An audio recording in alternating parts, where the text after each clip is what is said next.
Okey, Pak Izzah sedia Co-pilot kita, co-pilot. Ini jelas sumbangan saya untuk Ustazah. Masya Allah, untuk semua ni, untuk kami dengar juga. Okey. A'udzubillahi minasyaitonir rajim. Bismillahirrahmanirrahim. Alhamdulillahirabbil alamin. Wassalatu wassalamu ala asyrafil anbiya'i wal mursalin wa ala alihi wa sahbihi ajma'in.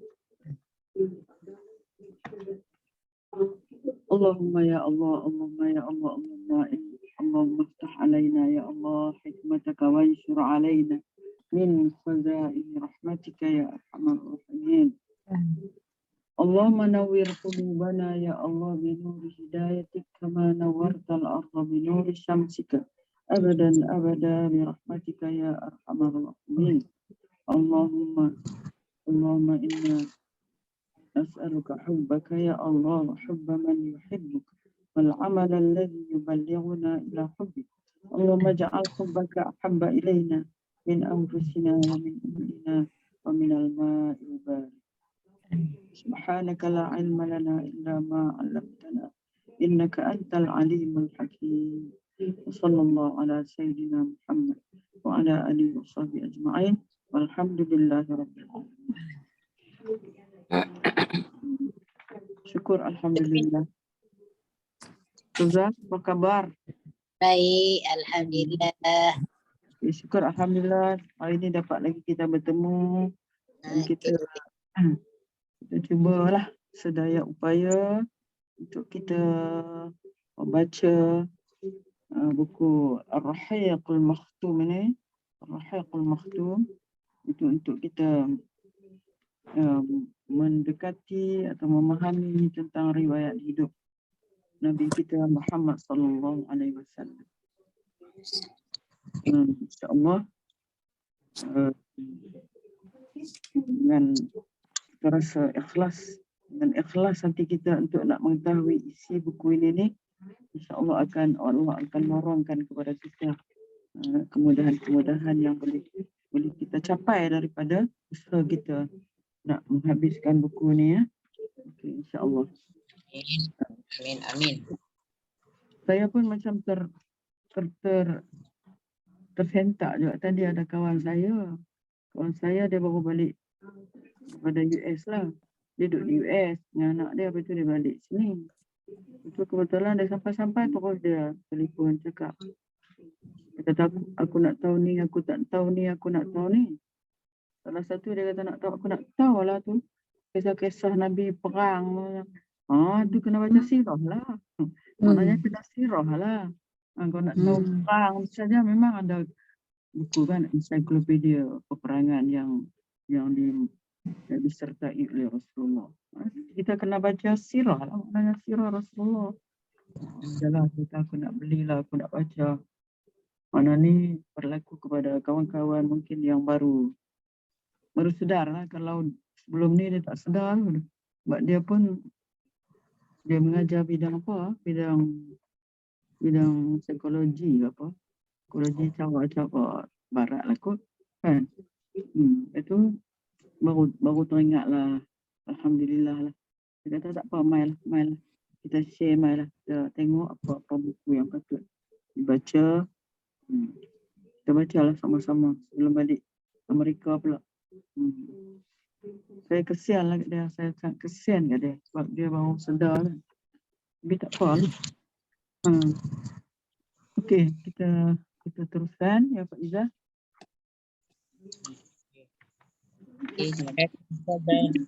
Assalamualaikum warahmatullahi taala wabarakatuh. Allahumma shalli ala Muhammad.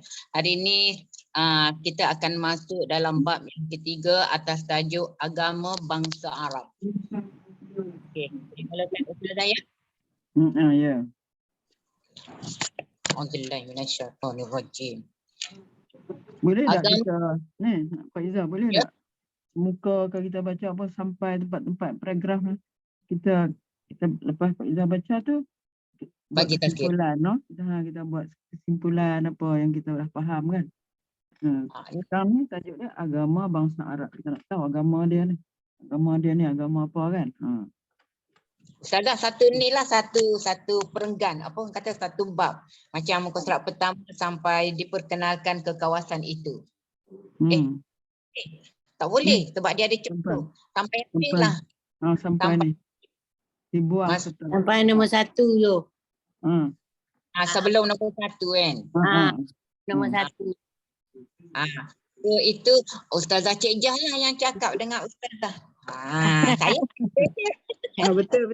Sama lah. Sokong. Ustazah ada lagi. Ustazah Pak, Fadilah bukan lah. masalahnya. Ustazah. Pak. Ustazah Boleh. Datuk ada. Oi, mentang kita buka muka, kita tunjuk dia panggil kita Ustazah. Okey. Minasyaitonirrajim. Bismillahirrahmanirrahim. Agama bangsa Arab.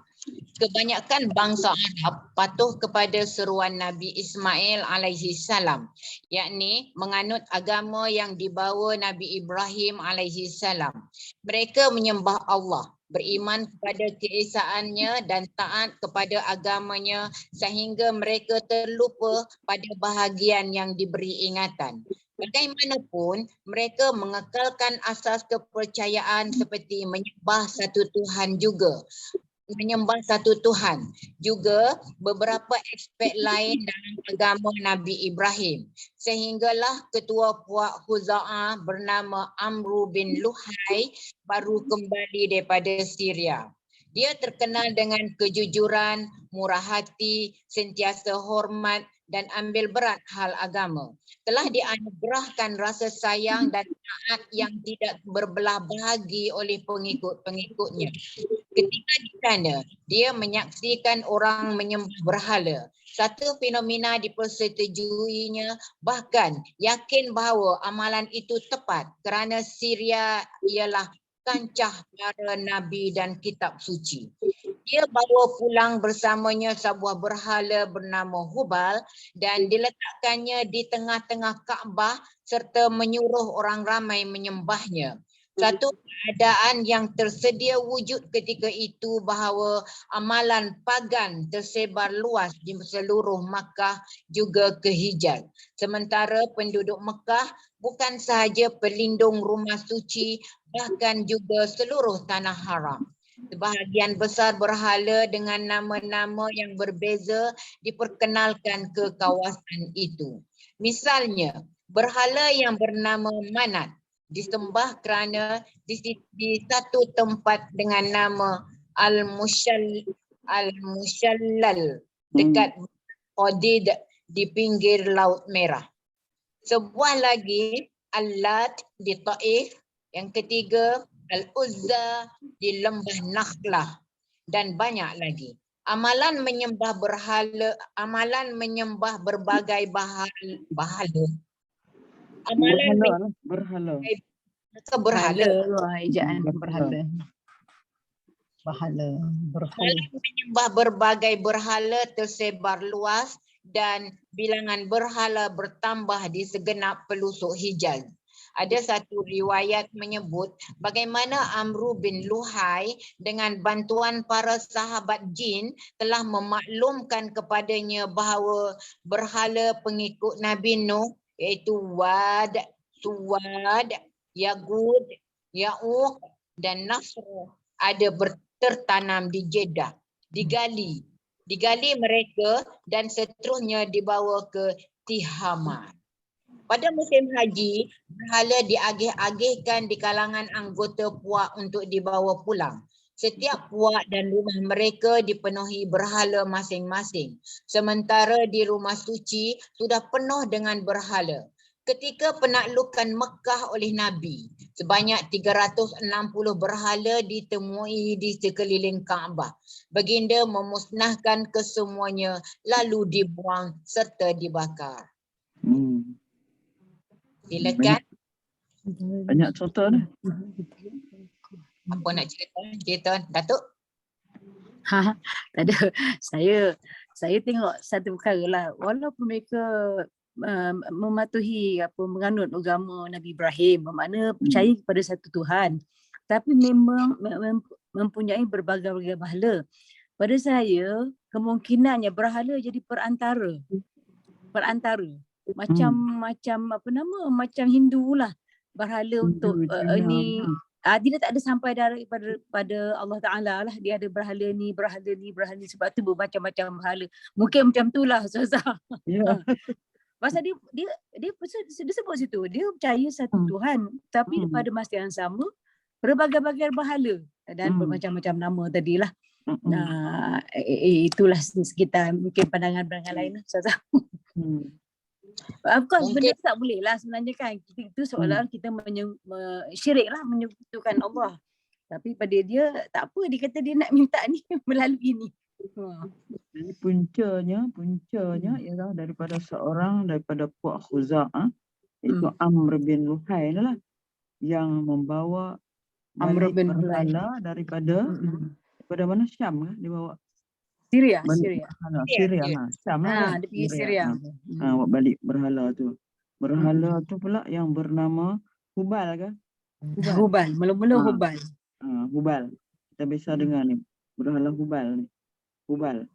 Dia bawa balik tu dan diletakkan di tengah-tengah Kaabah. Dan lepas tu dia kata pada masa tu berhala-berhala lain ada tak di Kaabah? Berhala yang 360 tu ada tak game satu? Masa tu tak ada lagi dah. Ada lagi. Masa tu tak ada lagi.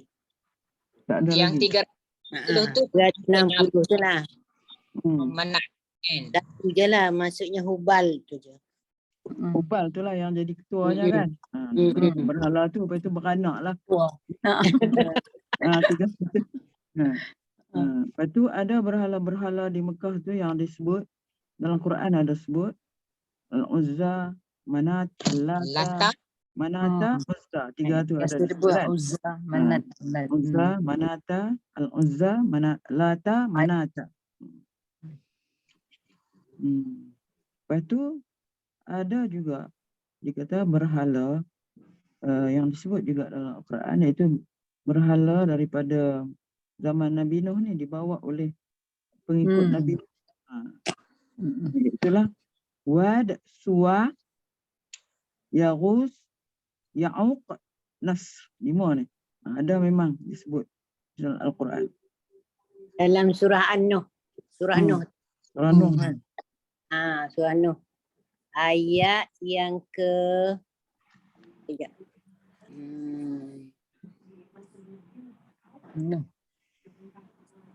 Ya.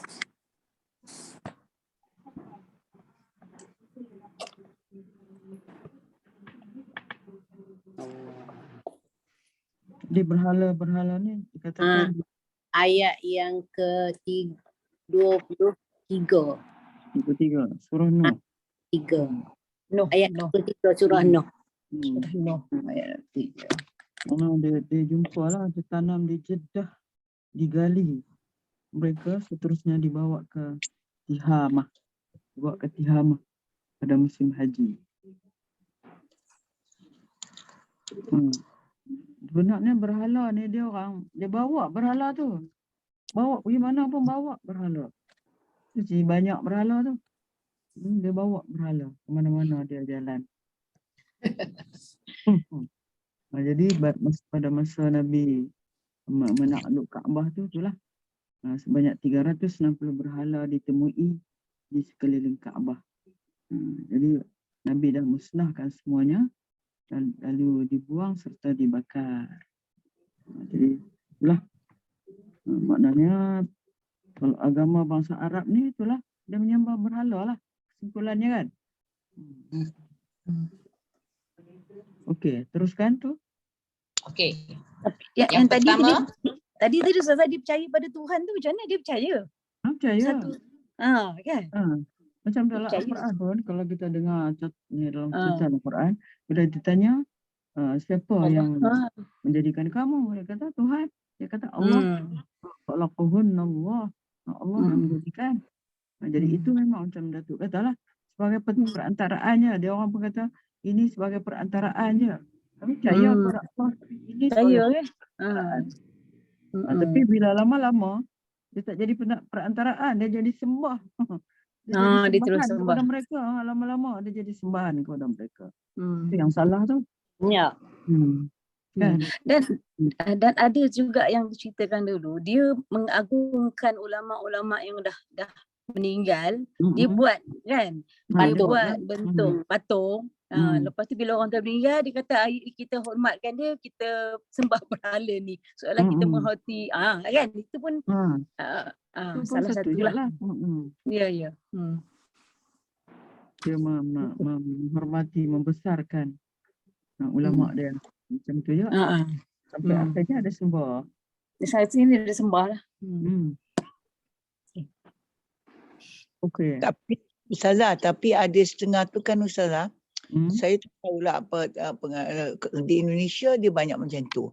Katalah dia berguru dengan seorang, dia panggil guru tu syekh kan, syekh kan. Gambar syekh tu dia mesti ada dekat rumah mereka tau. Kat syekh tu. Jadi macam dia tak sembah syekh tu tapi dia agungkan tu Ustaz. Dia agungkan dalam apa-apa pengajian dia, nama syekh tu mesti sebut. Ada macam tu tahu Ustaz. Sebab kawan saya macam tu tau. Ada seorang. Dia ni dia kata ini syekh dia percayalah sangat.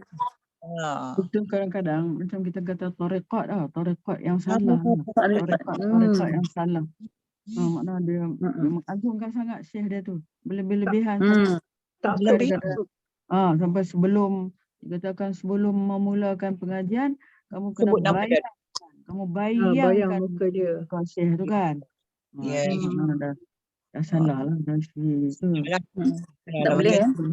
Berlaku pada orang yang belajar tarekat lah kan. Tu kita takut lah. Itulah. Dia bawa patung dia ni macam lah bawa batu dia mana pergi. Bawa batu kan mana pergi. Mana batu dia pergi batu dia. Ya. Okey. Yang pertama, agama dan penyembahan sebelum kedatangan Islam. Amalan menyembah banyak Tuhan serta berhala menjadi ciri utama agama orang Arab sebelum Islam, sekalipun dikatakan mereka mengamal agama Nabi Ibrahim.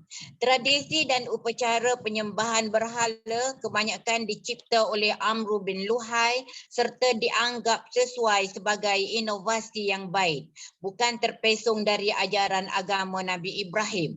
Di antara ciri-ciri penyembahan berhala ialah nombor 1, penumpuan kendiri terhadap berhala serta mohon perlindungan daripada mereka. Menyeru nama-nama berhala, mohon pertolongan agar terlepas dari kesusahan dan merayu agar permintaan dimabulkan dengan harapan bahawa patung-patung itu, yakni Tuhan-Tuhan orang pagan, akan berunding dengan Allah bagi memenuhi hasrat orang ramai. Melakukan ibadah haji dengan menyembah berhala, tawaf di sekeliling mereka, penyerahan kendiri dan bahkan baring meniarap di hadapan berhala. Yang ketiga, mohon direstui berhala melalui pelbagai usaha korban dan pengorbanan seperti tersebut dalam Al-Quran. A'udzubillahi minasyaitonirrajim wa man dzubiha 'alan nusub, yang bermaksud dan apa yang disembah atas nama berhala, surah Al-Maidah ayat yang ketiga. Allah juga berfirman dalam ayat Al-An'am 121, A'udzubillahi minasyaitonirrajim wa la ta'kulu mimma lam yuzkarismullahi alaihi, yang bermaksud dan janganlah kamu makan dari sembelihan binatang-binatang halal yang tidak disebut nama Allah ketika menyembelihnya. Al-An'am 121. Nombor 4, menjamu iaitu mengabdi sebahagian makanan, minuman, ternakan dan tanaman kepada berhala. Yang menghairankan, bahagian-bahagian itu juga diabadikan kepada Allah sendiri.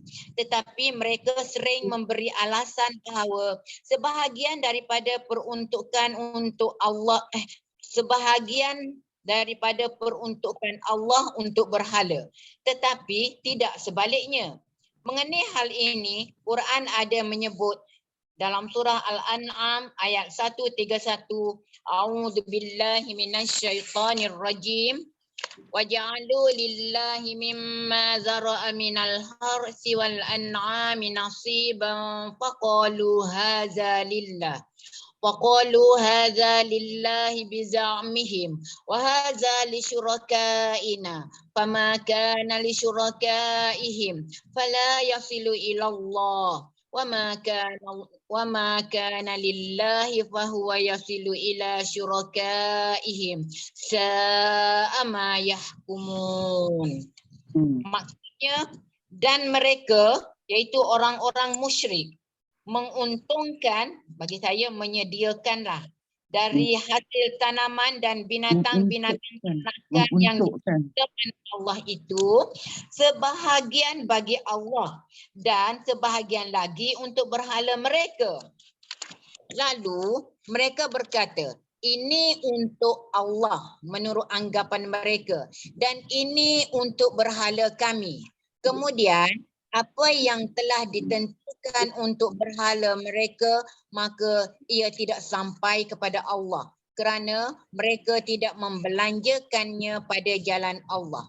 Dan apa yang telah ditentukan untuk Allah sampai pula kepada berhala mereka kerana mereka membelanjakannya pada jalan itu. Amatlah jahatnya apa yang mereka hukumkan itu. Al-An'am 136. Nombor mengampu-ngampu berhala itu melalui nazar untuk menghadiahkan tanaman dan binatang ternakan.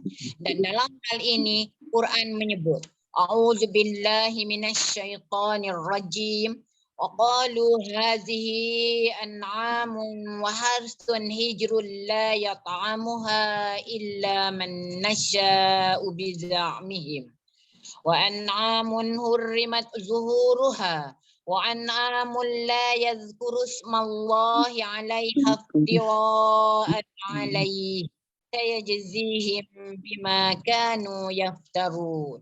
Maksudnya, dan mereka berkata lagi, ini adalah binatang-binatang ternakan dan tanam-tanaman yang dilarang, yang tidak boleh seorang pun memakannya kecuali sesiapa yang kami kehendaki.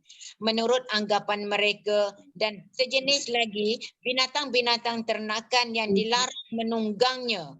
Dan sejenis lagi binatang-binatang ternakan yang tidak mereka sebut nama Allah ketika menyembelihnya. Semuanya itu mereka lakukan dengan berdusta terhadap Allah. Allah akan membalas mereka disebabkan apa yang mereka telah ada-adakan itu. Al-An'am 138. Nombor 6. Menyerah dengan penuh dedikasi binatang-binatang tertentu untuk berhala seperti Bahira, Sya'ibah, Wasilah dan Hami. Dengan maksud binatang-binatang tersebut dikecualikan daripada melakukan kerja berguna semata-mata kerana Tuhan-Tuhan pagan. Bahira dikatakan oleh sejarawan Ibnu Ishaq anak perempuan Sya'ibah iaitu seekor unta betina yang melahirkan sebanyak 10 ekor anak betina berturut-turut tanpa seekor jantan pun, dan unta betina itu dibebaskan serta dilarang mengikat, membawa bebanan atau memotong bulunya untuk dijadikan bulu benang atau memerah susunya. Tetapi untuk tetangga meminumnya dibolehkan. Demikian dikenakan kepada kesemua anak-anak betina yang diberi nama Bahira setelah telinga mereka dikelar. Wasilah pula ialah biri-biri betina, juga beranak anak betina 10 ekor berturut-turut selama 5 kali bunting. Sebarang anak biri-biri baru lahir oleh Wasilah diserahkan kepada seorang lelaki. Hami seekor unta jantan yang melahirkan 10 ekor betina dan larangannya sama. Quran ada menyebut A'udzubillahi minasyaitonir rajim. Ma ja'alallahu min bahiratin wala sa'ibatin wala wasilatin wala hamin walakinnal ladzina kafaru yaftaruna 'alallahil kadhib wa aktsaruhum la ya'qilun. Artinya Allah tidak sekali-kali mensyariatkan bahira iaitu unta betina yang susunya dipersembahkan kepada berhala dan tiada siapa boleh meminumnya. Tidak juga saiba unta betina yang dibebaskan meragut rumput untuk Tuhan palsu mereka seperti berhala dan tidak dibenarkan mengangkut sebarang bebanan. Tidak juga wasilah iaitu unta betina yang dibebaskan untuk berhala kerana melahirkan anak betina pada kelahiran pertama dan kedua. Dan tidak juga unta jantan dibebaskan daripada bekerja untuk berhala selepas beberapa kali mengadakan perhubungan jenis. Semua binatang ini dibebaskan sebagai menghormati berhala, satu amalan Arab jahiliyah. Akan tetapi, orang-orang kafir itu sentiasa mengadakan perkara dusta terhadap Allah dan kebanyakan mereka tidak menggunakan akal fikirannya. Al-Maidah ayat 103. Firman Allah yang seterusnya dalam Al-An'am ayat 139 yang berbunyi, A'udzubillahi minasyaitonirrajim. Wa qalu ma fi butuni hadhil an'ami khalisatul lizukurina wa muharramun ala azwajina wa in yakum maytatan fahum fihi syuraka sayajzihim wasfahum innahu hakimun alim. Maksudnya, dan mereka berkata lagi, apa yang ada dalam perut binatang-binatang ternakan itu jika ia dilahirkan hidup adalah halal bagi lelaki kami dan haram bagi perempuan kami. Dan jika dilahirkan mati, maka mereka iaitu laki-laki perempuan bersekutu padanya iaitu bersama-sama memakannya. Al-An'am 139. Ia disahkan bahawa kisah kepercayaan Karut ini direka cipta oleh Amru bin Luhai. Orang Arab yakin bahawa berhala seumpama itu atau Tuhan orang kafir dapat membawa mereka mendekati Allah, menuju kepadanya dan berunding dengannya untuk kebajikan mereka. Quran menyebut mengenainya. A'udzubillahi minasyaitonirrajim. Ma na'buduhum illa liyuqarrabuna ila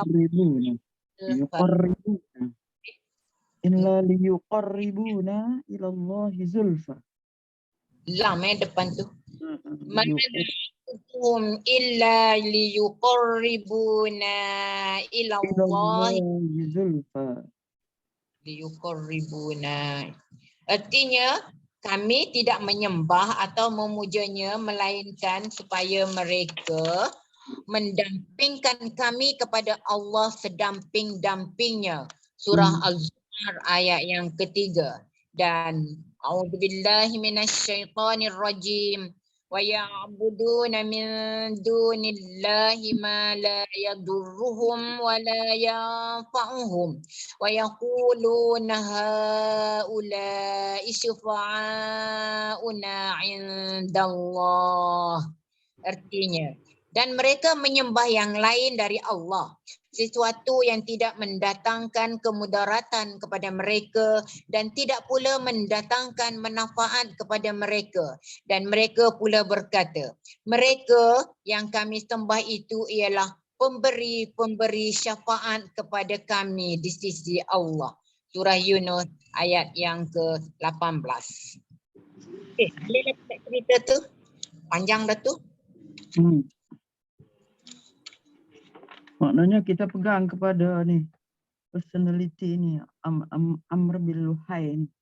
Dialah ketuanya, dialah yang merekakan berbagai-bagai peraturan yang dibaca tadi, ada bahirah, saibah, wasilah, semua tu. Dan akhirnya itulah yang mana semua tu mereka sendiri mengatakan kami tidak menyembah atau memujanya, melainkan supaya mereka mendampingkan kami kepada Allah sedamping-dampingnya. Illa liyuqarribuna ilallahi zulfa. Nak apa ni? Nak dekatkan diri ni dengan Allah. Maknanya kami sembah ni, maknanya tujuannya apa? Untuk nak dampingkan diri dengan Allah. Macam lah kata tadi tu, makna sebagai, kita kata apa? Sebagai perantaraan kan? Perantaraan, ya. Perantaraan. Mereka menyembah bukan apa? Sebagai perantaraan. Okey, kemudian? Okey. Satu lagi amalan tradisi bangsa Arab ialah menilik, iaitu melepaskan azlam, yakni anak, ya? Azlam. Al-ansab wal azlam kan? Ah. Innamal khamru wal maisiru wal ansab wal azlam. Nah itu juga daripada tradisi. Oh. Okey. Tradisi orang Arab lah. Satu lagi amalan tradisi bangsa Arab ialah menilik, iaitu melepaskan azlam, yakni anak panah tanpa bulu burung dengan 3 cara. 1, menunjukkan ya. 2, tidak. Dan 3, kosong. Kosong. Tak ada apa-apa. Dia macam ya, apa tak ada kata? tidak. Pertaruhan. Macam pertaruhan lah. Kalau panah dapat kosong, dapat 1, dapat 2 ke kan? Nak ya tu, kalau lah dia orang nak buat sesuatu kan, dia orang pakai azlam ni lah. Oh, Masya Azlam Allah. ni. Kalau azlam tu kata ya, dia orang teruskan lah apa yang dia nak buat. Kalau tidak, kalau azlam tu kata tidak, tak ada lah. tak terus lah. Kalau tidak pun kosong aja, tak ada apa-apa. Kosong, Macam tak ada ya, tak ada tidak. Tak ada ya, tak ada tidak, kosong. Macam balen dadu. Macam tu lah. Apa mereka gunakan? Azlam tu untuk apa? Teruskan. Okey. Yang kedua, ketiga dan 3 kosong. Yang mereka gunakan untuk hal terpenting seperti mengembara, berkahwin dan seumpamanya. Inilah fortune lah kan? Sekiranya banyak menunjukkan ya, mereka akan teruskan. Sekiranya tidak, mereka menangguhkan sehingga ke tahun depan. Sejenis azlam lagi ialah untuk air, hutang darah atau menunjukkan daripada anda, bukan daripada anda, atau mulsaq, iaitu menyekutukan. Sekiranya tidak pasti dalam ramalan mereka meminta pertolongan berhala Hubal dengan menghadiahkan 100 ekor unta untuk sebatang anak panah. Hanya anak panah yang dapat menentukan isu perhubungan kekeluargaan. Kalau anak panah menunjukkan daripada anda, maka diputuskan bahawa anak itu berasal dari puak tertentu. Dan ia dianggap sebagai sekutu sekiranya panah itu menunjukkan dari arah lain. Demikian pula, sekiranya ia menunjukkan penyekutuan, maka seseorang itu akan mengekalkan kedudukannya tetapi tanpa sebarang susur galur kekeluargaan atau perjanjian pakatan. Amalan ini lebih merupakan perjudian dan anak panah digunakan untuk membahagikan daging unta yang mereka sembelih mengikut tradisi ini. Okey. Pula daripada amalan tradisi bangsa Arab ni, itu menilik dengan melepaskan azlam. Azlam yang anak panah tanpa bulu burung. Anak panah tu akan ada 3 perkara yang akan disebutkan ya atau tidak atau kosong. Ini digunakan untuk itulah kalau mereka nak pergi mengembara ke, nak berjalan, nak berkahwin ke, gunakan azlam lah. Sebab itu dalam Quran ada innamal khamru wal maisiru. Al-kham itu Al-kham, apa dia? al-azlam, Al-kham apa? Al-khamru tu Arak. minuman arak kan? Arak. Ansab. Mais. Pahala. Azlam. Ni azlam ni lah. Ni anak panah. Masih Tilik lah. Al-khamr wal maisir wal ansab wal azlam. Ni empat ni. Empat ni adalah macam tradisi lah, tradisi orang Arab ni. Jadi bila datang Islam menghapuskan apa ni amalan tradisi ni, macam minum arak apa semua tu lah, berjudi apa semua tu. Jadi itulah. Okey. Tambahan pula Ada bomo Zazak, ada bomo Cina ni. Cinanya bomo. Dia Apa dia? Datuk macam ada masalah Suara. tadi, ada masalah network ke? Hang dah Datuk. Tak dengar Datuk. Putus-putus. ada bomo Cina. Datin dia keluar. Dia pakai macam tu. Dia tak batang. Datuk, kita tak dengar lah Datuk. Cuba Datuk ni. Sebab saya rasa network kat rumah Datuk kot ni. Suruh dia tak ada. keluar dulu. Hari tu pun macam tu. Suruh dia keluar dulu and then masuk balik. Batang bulu.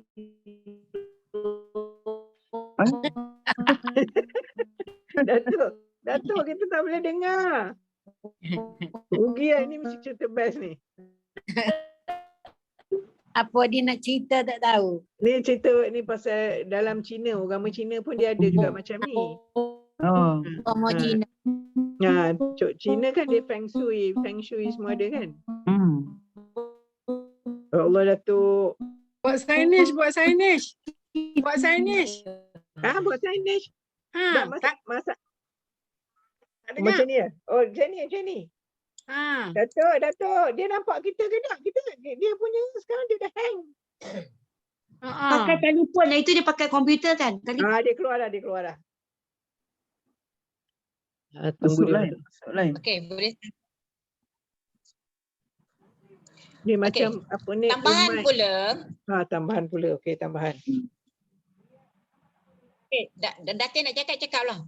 Oh tak, dia ni macam apa? Macam zaman Nabi Musa, Samiri kan? Umay Amru bin Luhai ni. Macam dia rasa macam kalau sembah tak nampak tu dia rasa macam tak puas. Sebab tu dia orang buat sesuatu kan untuk nampak perantaraan. Buat anak lembu tu. Anak lembu kan? Al-Ajl. Okey, Faizah. Okey. Terima kasih. Tambahan pula, kepercayaan mereka amat mendalam dalam membuat ramalan, menilik dan melihat bintang.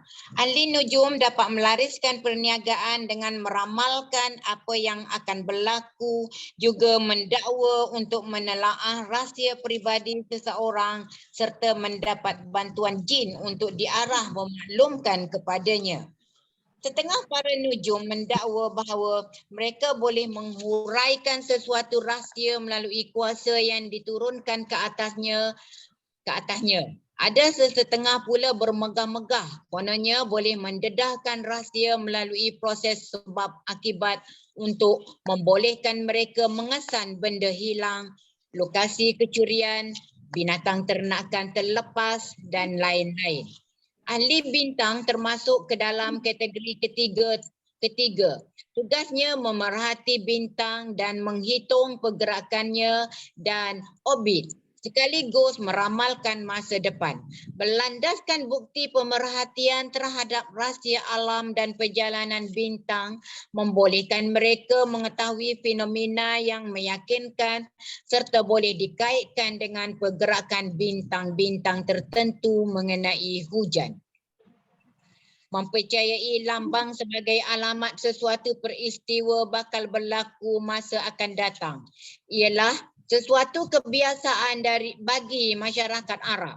Hari-hari dan bulan-bulan tertentu, bahkan bintang tertentu dianggap sebagai petunjuk alamat.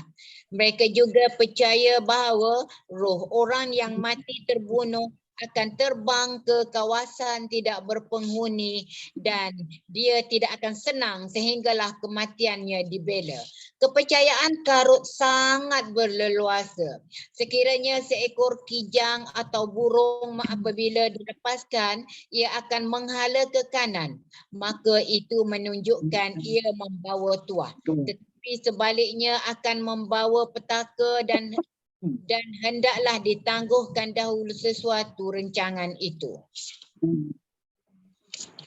Sesungguhnya mereka mempercayai segala kepercayaan Karut ketika masih di zaman jahiliyah, tetapi masih memelihara beberapa tradisi ajaran Nabi Ibrahim seperti taat kepada tempat suci, tawaf, mengajarkan haji, berjaga malam di Arafah dan menyembah kurban.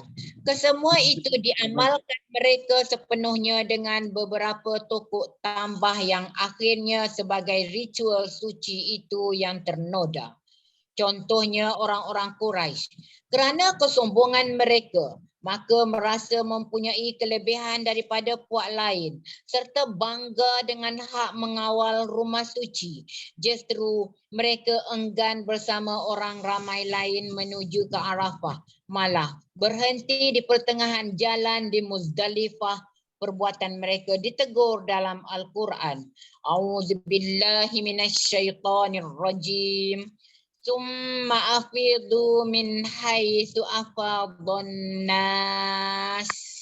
Artinya, selain daripada itu, hendaklah kamu bertolak turun dari Arafah ke tempat bertolaknya orang ramai.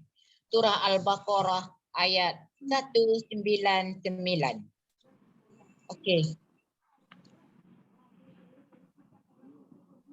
Okey, di antara tradisi mereka yang kita boleh simpulkan kat sini tadi satu menggunakan azlam, yang kedua kepercayaan terhadap apa? Ahli nujum. Dalam membuat ramalan kan?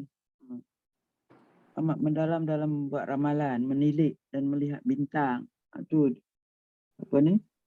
Di antara tradisi mereka lagi mempercayai lambang. Itu di antara kepercayaan mereka juga. Mempercayai lambang sebagai alamat suatu peristiwa bakal berlaku. Kalau dilepaskan apa-apa, dia pergi belah kanan, itu betul lah. Kalau belah kiri maknanya tak baiklah. Itu mengenai lambang. Kemudian mereka percayai segala kepercayaan Karut ketika masa zaman Dahlia. Seperti memelihara beberapa tradisi ajaran Nabi Ibrahim. Taat kepada tempat suci, itu dia taat. Mengerjakan haji, berjaga malam. Tapi ada satu ni, yang sampai turun ayat ni apa dia? Ada satu ni. Kesombongan orang Quraisy untuk sama ke Arafah, ke mana? Kan dia berhenti di Muzdalifah daripada Arafah ke Mina kan. Dia tak nak join sama, dia berhenti di Muzdalifah sekejap. Sepatutnya dia pergi sama kan? Dia pergi sama-sama orang ramai. Tapi oleh kerana dia sombong dan dia ingat tempat tu dia punya lah. Dia boleh buat lah apa saja kan. Jadi terus sampai Allah tegur. Dia berhenti tengah jalan, dia tak teruskan. Di Muzdalifah, perbuatan mereka ditegur dalam Al-Quran. Kemudian di antara amalan yang berakar umbi dalam tradisi sosial mereka ialah melarang memakan apa tu? Tak baca lagi tu kan? Itu sebab dah topik lain. Okey. Satu lagi amalan bid'ah yang berakar umbi dalam tradisi sosial mereka ialah melarang memakan yogurt kering atau lemak masak atau memasuki kemah diperbuat daripada bulu unta atau berteduh kecuali dalam gubuk diperbuat daripada bata. selagi mereka masih berniat mengerjakan haji. Mereka juga mempunyai tanggapan salah yang mendalam, iaitu menafikan selain daripada orang Makkah mengerjakan haji, tidak berkongsi makanan yang dibawa ketika mereka keluar mengerjakan haji atau umrah. Mereka mengarah para jemaah daripada luar Makkah melakukan tawaf dengan berpakaian Quraisy. Tetapi sekiranya tidak mampu, maka orang lelaki hendaklah mengerjakan tawaf dengan berbogel, sementara kaum wanita memakai secebis pakaian sekadar menutup kemaluan. Allah berfirman dalam hal ini, A'udzubillahi minasyaitonirrajim. Ya bani Adam khuzu zinatakum inda kulli masjid. Artinya, wahai anak Adam, pakailah pakaian kamu yang indah berhias pada tiap-tiap kali kamu ke tempat ibadah atau mengerjakan solat. Al-A'raf ayat 31. Sekiranya orang lelaki atau perempuan mengelilingi Kaabah dengan berpakaian indah, maka hendaklah membuang pakaian itu langsung sesudah bertawaf. Apabila orang Makkah melakukan ibadah dalam keadaan pengabdian diri atau pentahbisan, mereka dilarang memasuki rumah melalui pintu, tetapi melalui lubang yang ditebuk di dinding belakang. Mereka menganggap perbuatan itu sebagai merendah diri dan takut kepada Allah. Amalan ini dilarang di dalam Al-Quran. A'udzu billahi minasyaitonir rajim.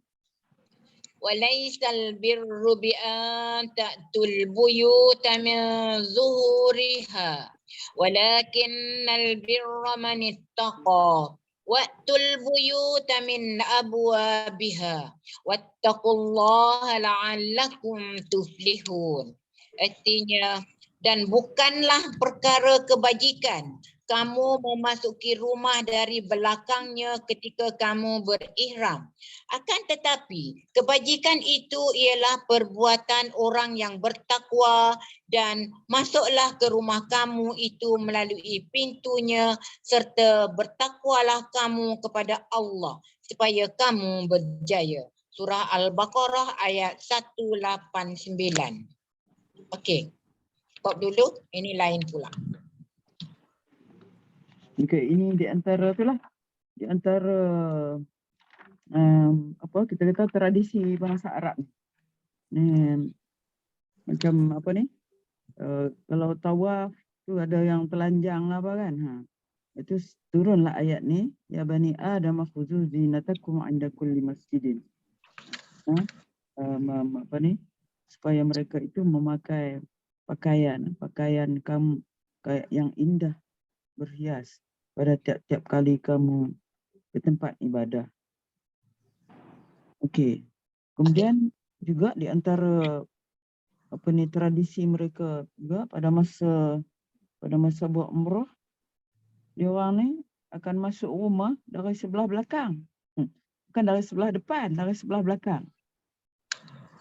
Laisal birru bi an ta'tul buyuta min zuhuriha. Dan bukanlah perkara kebajikan kamu memasuki rumah daripada belakangnya. Ini ketika kamu berihram.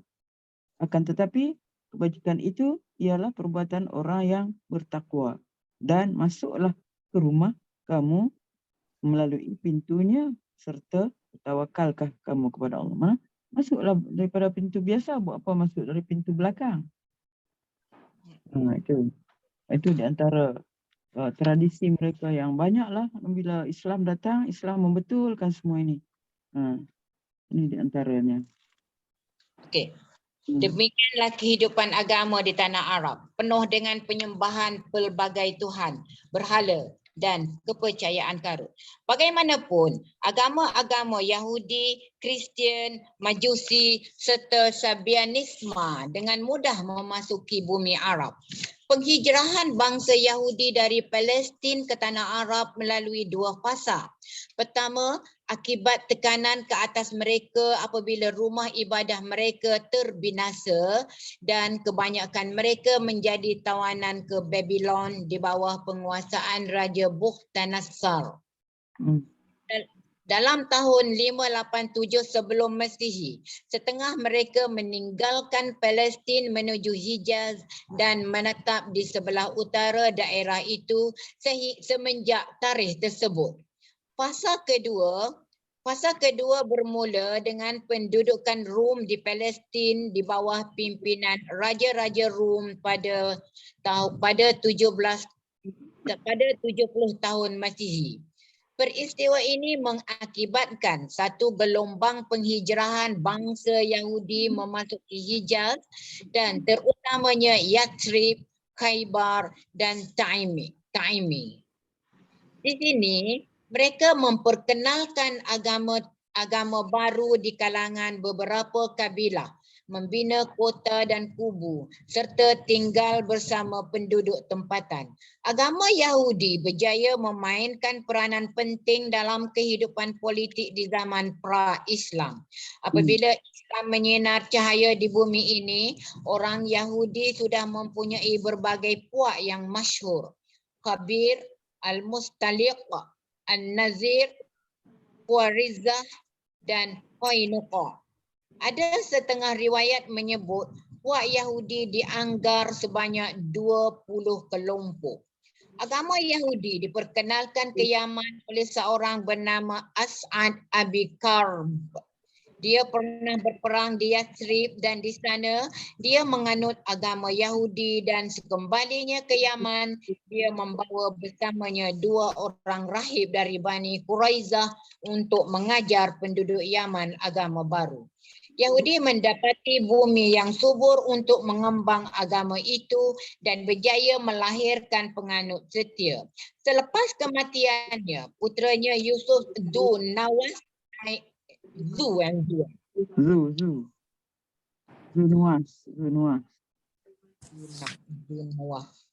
Selepas kematiannya, putranya Yusuf Dzun Nawas naik berkuasa, lalu menyerang orang-orang Kristian di Najran dan memerintah mereka menganut Yahudi. Apabila gagal memenuhi arahan, dia mengarahkan ke semua orang Kristian dihumban ke dalam lubang api dan terbakar. Dianggarkan seramai antara 20 ke 30 ribu orang Kristian terkorban dalam satu pembunuhan manusia beramai-ramai. Quran ada menyebutkan sebahagian daripada kisah ini dalam surah Al-Buruj. Bintang. Betul Ashabul Ukhdud tu lah. Oh. Ni contoh dia ni. Ashabul Ukhdud. Ashabul Ukhdud. Yang melakukan tu adalah Yahudi lah kan. Terhadap orang-orang Kristian.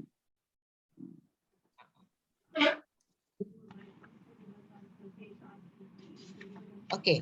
Ni ke ustazah yang dia garis parit tu, kalau sesiapa tak nak aku tu akan dihumban dan ada seorang budak kecil dengan maknya tu kan.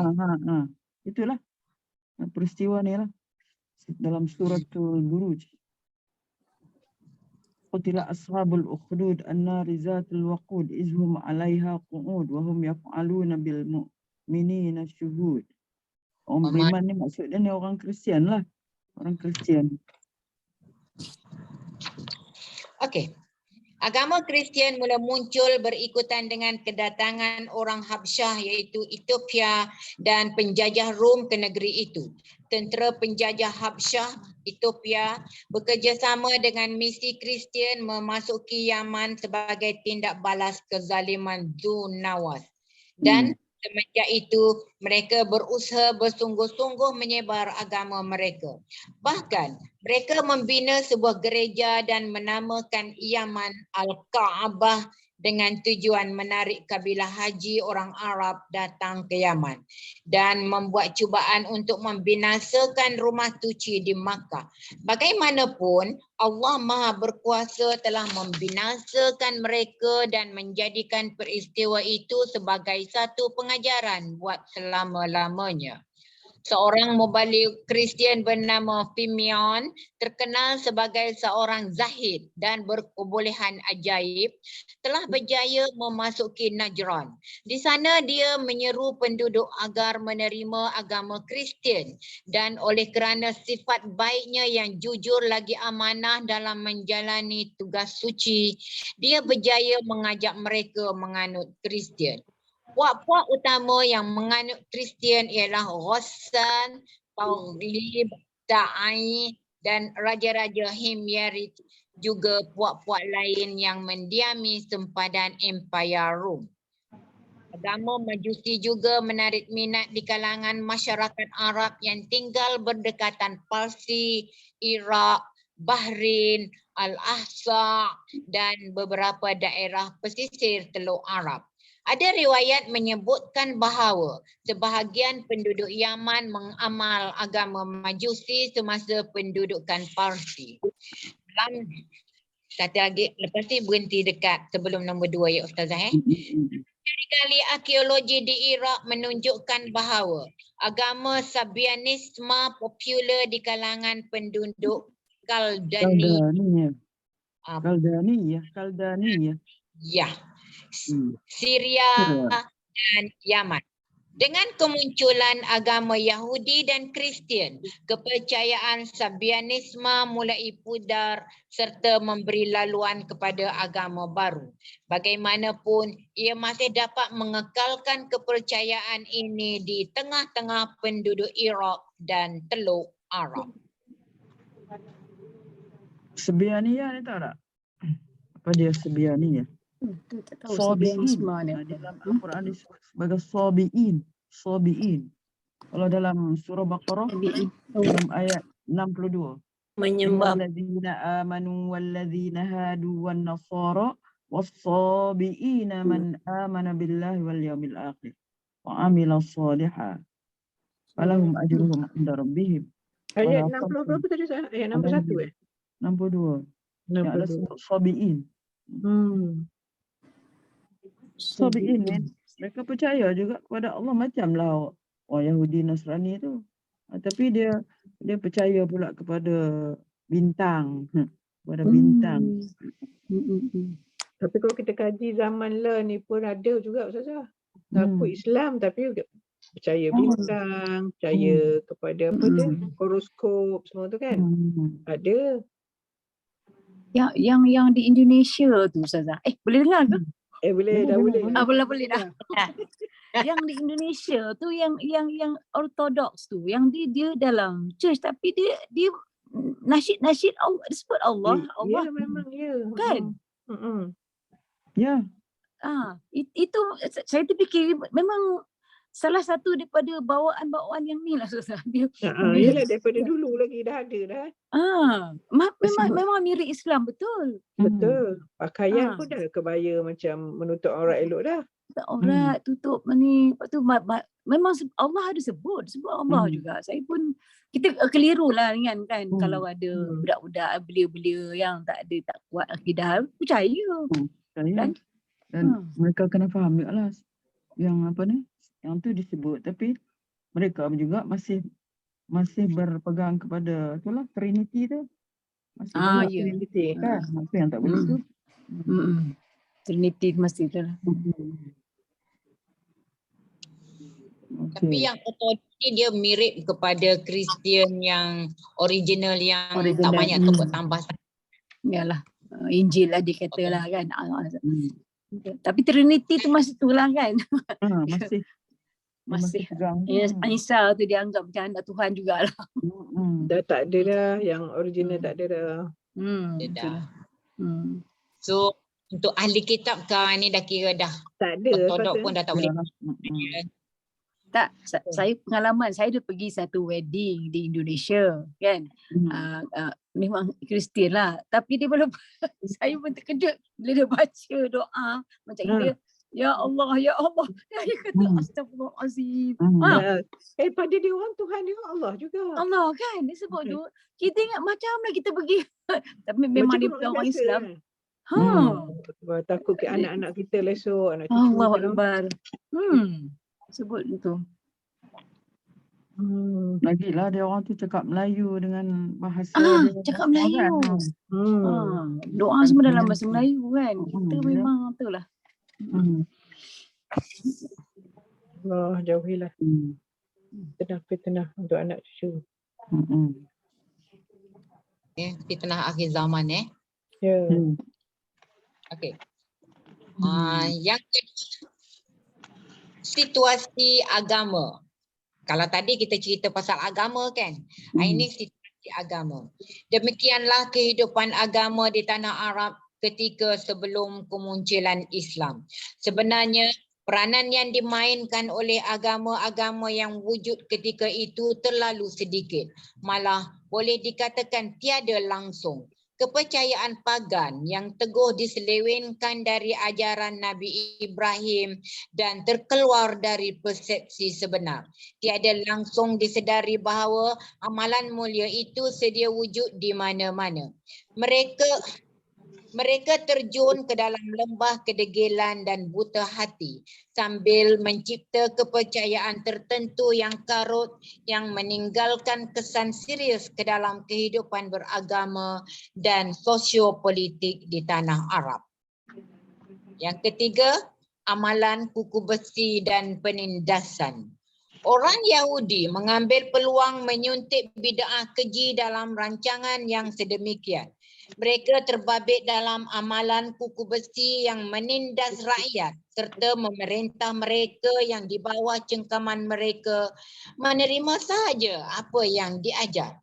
Sasaran tunggal mereka ialah mengaut kemewahan dan kuasa sekalipun menerima risiko yang akan melenyapkan agama mereka atau kemunculan etisma dan tidak percaya agama. Demikian juga Kristian yang membuka pintunya seluas mungkin dalam kepercayaan pelbagai agama dan mendapati sukar bagi mereka untuk memahami agama yang turun dari langit. Dari segi amalan agama, ia terbentuk dalam satu gabungan harmoni antara manusia dan Tuhan. Amalan itu tidak langsung menyentuh dengan jiwa bangsa Arab yang dianggap begitu asing dalam gaya hidup mereka, malah terlalu sedikit untuk dikaitkan dengan kehidupan seharian. Bangsa-bangsa yang menganut agama lain juga sama kepercayaan bangsa-bangsa agama lain juga sama kepercayaan pelbagai Tuhan dalam hubungan mereka tentang kecenderungan dogma, adat resam dan tradisi. Wallahu a'lam bishawab.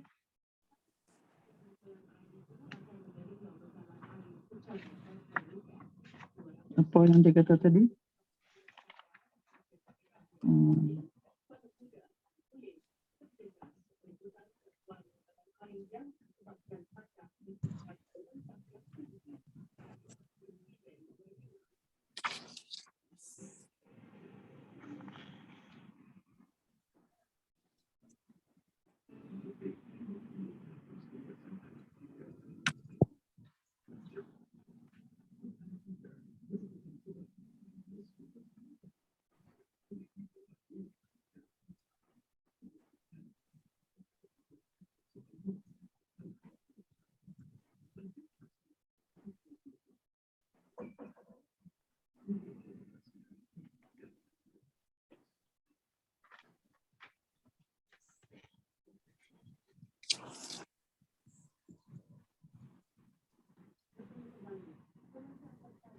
Kenapa semua diam? Apa lalu? Malaikat lalu. Tak. Yang situasi agama ni saya tak berapa nak faham sikit sebab dia kata sebenarnya peranan yang dimainkan oleh agama-agama yang wujud ketika itu terlalu sedikit. Malah boleh dikatakan tiada langsung. Tapi di penghujungnya dia kata kepercayaan tertentu yang karut yang meninggalkan kesan serius dalam kehidupan beragama dan sosiopolitik Arab. Tak berapa nak faham. Mungkin lah walaupun ada agama Kristian, ada agama Yahudi kan. Tapi mereka macam tak berapa menekankan lah dari segi agama tu. Mereka macam terikut-ikut lah dengan apa ni. dengan apa, dengan orang yang menyembah berhala apa semua tu. Macam tak pegang Dah- kuat dah- sangatlah dengan Dah jadi agama. haru biru lah kot noh. Yalah. Mana tak pegang kuat dengan agama Kalau agama tu yang Ustazah budi dia tak tekan pun dia pada ramai. Kalau tekan lagi lah. Hmm. Hmm. Lagi satu Ustazah yang apa dogma tu apa benda? Para last kali tu kecenderungan dogma, adat resam dan tradisi. Dogma macam cerita kaut-kaut lah, cerita kaut-kaut. Cerita karut. Okey. Kepercayaan juga tu noh. Dogma. Masyarakat sebelum Islam. Baca sikit boleh tak? Nak ni, apa dah? Boleh kot. Boleh. Sebab ada dua muka lebih sikit. Kita buat setakat tempat dapat lah. Nombor Okey. bab yang keempat, perihal masyarakat Arab sebelum Islam. Adalah sesuai untuk berbicara sepintas lalu mengenai keadaan sosial, ekonomi dan etika yang wujud ketika itu setelah satu penyelidikan dibuat ke atas kehidupan beragama dan politik di tanah Arab. Bersatu, kehidupan sosial bangsa Arab. Masyarakat Arab digambarkan sebagai satu gabungan masyarakat berbagai puak dengan status sosial yang sama. Status wanita di kalangan kaum bangsawan terletak pada satu kedudukan terhormat. Kaum wanita menikmati satu tahap yang boleh dikatakan baik dan sebarang keputusan dibuat mereka sering dilaksanakan. Kedudukan mereka terpelihara dengan hormat sehingga kan perselisihan yang mengakibatkan pertumpahan darah mudah terjadi demi mempertahankan kehormatan mereka. Sebenarnya, wanita menjadi faktor utama dalam sebarang keputusan penting sama ada perkelahian berdarah atau perdamaian mesra. Walau bagaimanapun, keistimewaan sistem kekeluargaan orang Arab pada keseluruhannya bersifat patriarki asabiyah, iaitu apa benda ni Ustazah? Betul ke ni? Kalau asabiyah tu macam apa kita kata mementingkan katalah kabilah kan, katalah kabilah. Asabiyah tu mana mempertahankan kabilah dia. Mati-matian dia pertahankan kabilah dia. Setia kepada kabilah. Itu yang apa ni asabiyah tu. Okey. Ikatan perkahwinan terletak sepenuhnya dalam tangan penaung wanita yang sah dari segi hukum dan keputusannya dalam soal status perkahwinan tidak boleh dipertikaikan. Sebaliknya, pelacuran dan keruntuhan akhlak berleluasa sebagai amalan biasa dalam kehidupan sosial mereka. Abu Daud, perawi Aisyah radhiyallahu anha.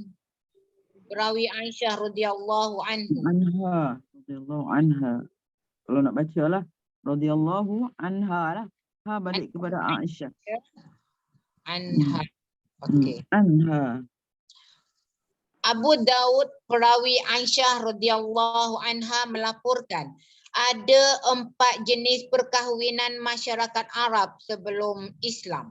Pertama, ia tidak berbeza dengan perkahwinan yang ada sekarang, dalam mana seseorang lelaki iaitu bapa menyerah anak perempuannya untuk dikahwini dengan seorang lelaki setelah hantaran kahwin dipersetujui. Yang kedua, suami akan menghantar isterinya untuk bersekedudukan dengan lelaki lain selepas tempoh kedatangan haid agar dia mengandung. Setelah hamil, sekiranya ingin, bolehlah suaminya melakukan persetubuhan dengan perempuan itu.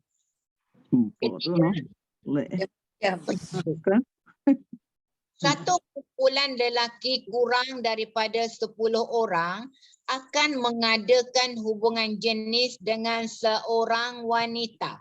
Sekiranya hamil dan melahirkan anak, wanita itu akan memanggil kumpulan lelaki tadi dan seorang pun tidak terkecuali. Wanita itu berkata, kamu semua sedia tahu apa sudah terjadi. Aku sudah melahirkan anak ini dan dia adalah anak kamu. Sambil menunjukkan kepada salah seorang daripada mereka. Lelaki yang ditunjukkan itu mesti menerima anak itu. Jenis yang keempat, perkahwinan yang keempat, beberapa orang lelaki mengadakan hubungan jenis dengan seorang wanita tertentu, iaitu seorang sundal. Dia tidak melarang sesiapa mendekatinya, malah wanita itu akan memasang panji-panji tertentu di pintu rumahnya untuk mengundang siapa yang dia inginkan. Sekiranya mengandung dan melahirkan anak, dia akan menghimpun semua lelaki tadi dan seorang tukang tilik akan menentukan anak siapakah bayi itu. Bayi yang ditunjukkan itu akan mengambil bayi itu serta mengisytiharkan bayi itu sebagai anaknya. Apabila Nabi Muhammad sallallahu alaihi wasallam mengisytiharkan di tanah Arab, baginda memansuhkan sama sekali amalan seks sebegini kecuali amalan perkahwinan dalam Islam yang ada sekarang. Pelik-pelik kan? Pelik kan? Keempat-empat tu. Yang pertama ikut yang tak pelik. Yang kedua, ketiga, keempat tu sangat pelik. Kan?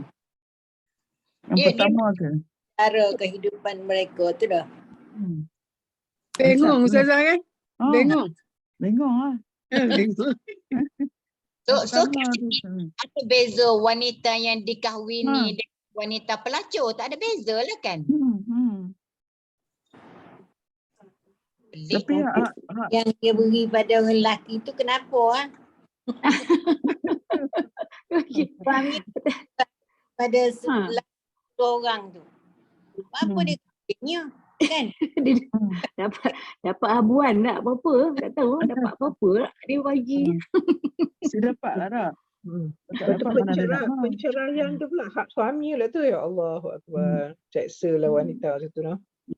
Tapi dalam paragraf pertama tu dia abang kata lah wanita ni macam terbela saja kan? Betul. Kan no? Paragraf pertama Kononnya. atau tiba-tiba pergi teruknya keadaan mereka Cara macam kahwin ni. Itu untuk wanita atasan, golongan atasan dimuliakan. Atasan saja. Peringkat biasa. Ni Orang bawahan lah ni. Oh, kaum bangsawan tadi. Bangsawan. Allah. Allah Akbar, takut. Yang last tu dia dah ramai-ramai, lepas tu dia suruh tukang tilik yang pilih. Tukang tilik punya anak kot. Tukang tilik tu ada interest lah, conflict of interest lah Naya. Tukang tilik lah, tukang pilih. Okey. Wanita biasa menemani suami apabila berperang. Pihak yang menang dengan bebas mengadakan hubungan seks dengan wanita-wanita mereka. Tetapi akan menanggung keaiban sepanjang hayat bagi anak-anak yang dilahirkan melalui amalan begini. Ni pelik juga ni. Ni masa belum Islam kot ni. Yalah. Kalau Amerika dia orang masih lagi ni. Perang-perang balik perang dia belasah je siapa-siapa.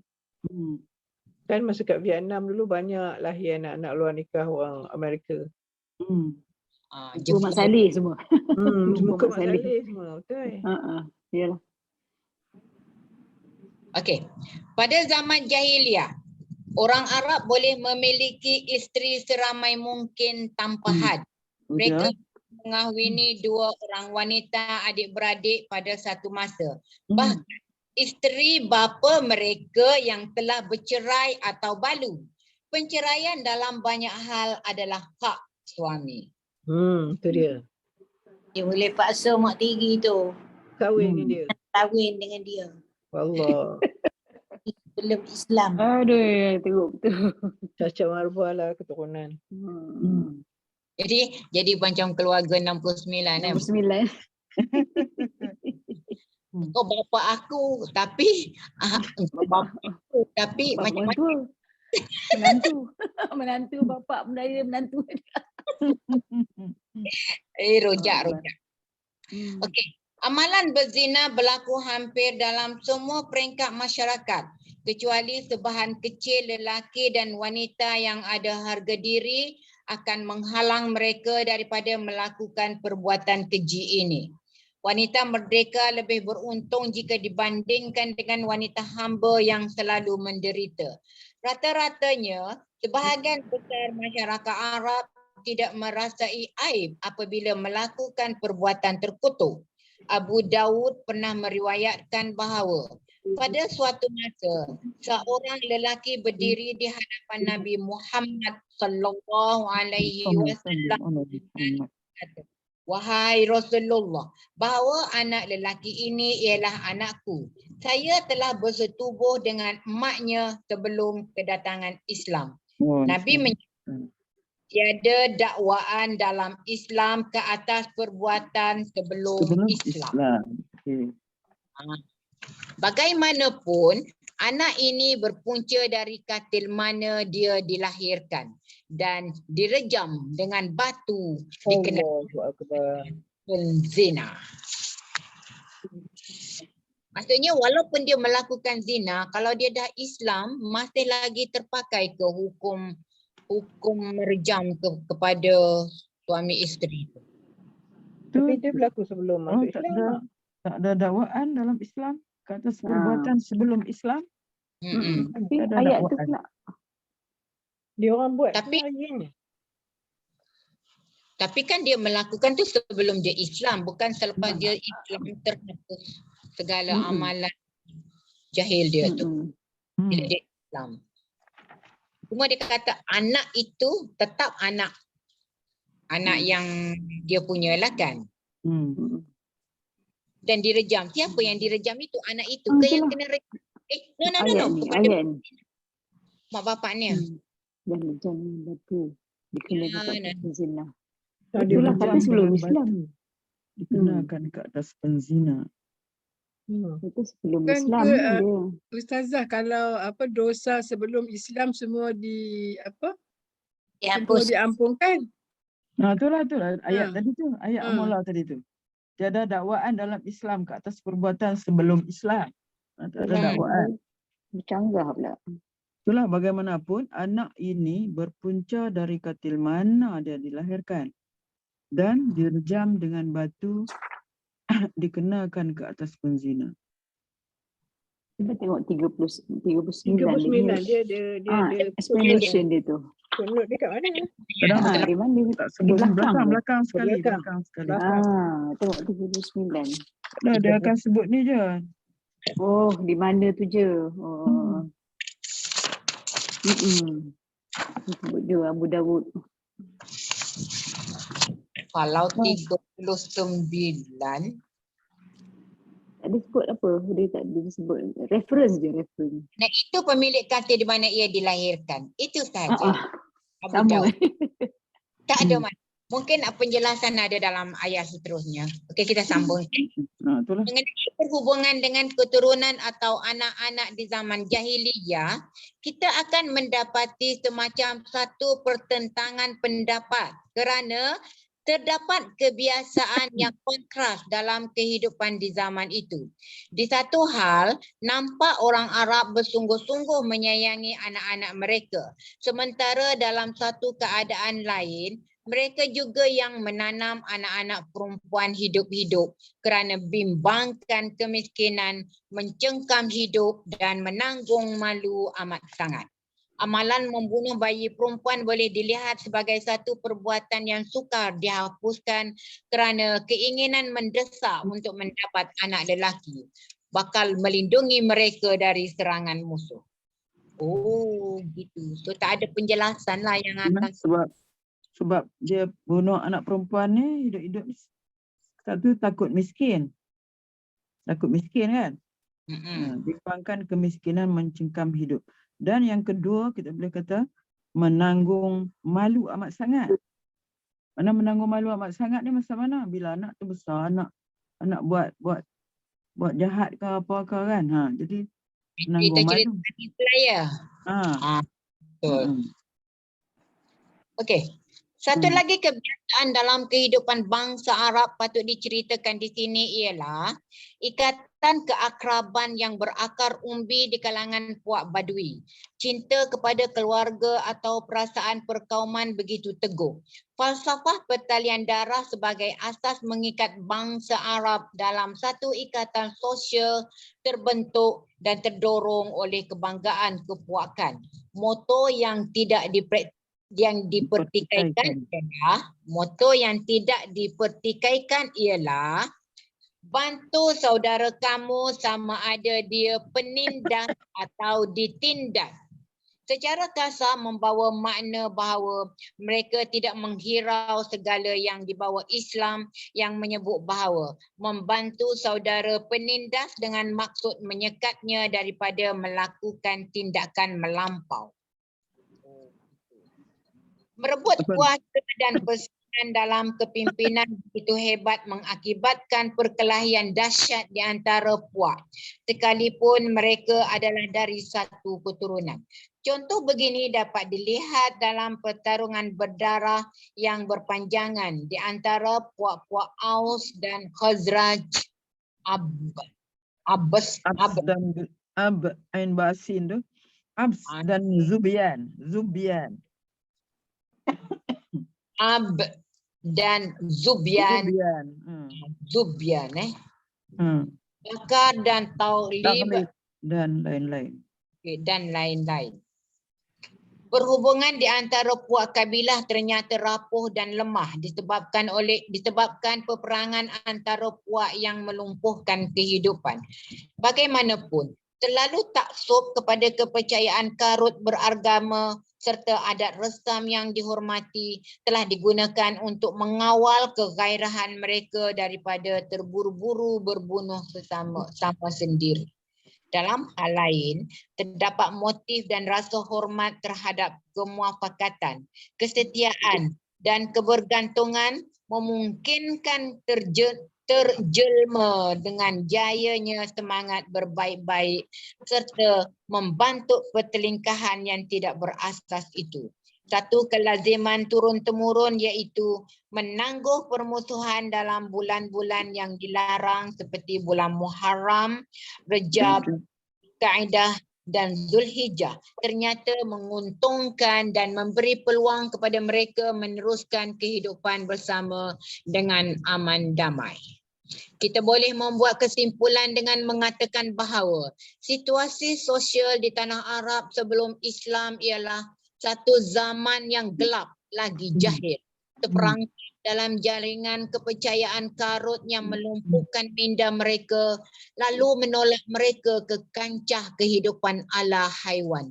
Wanita ialah komoditi yang boleh dipasarkan dan dianggap sebagai bahan harta tidak bernyawa.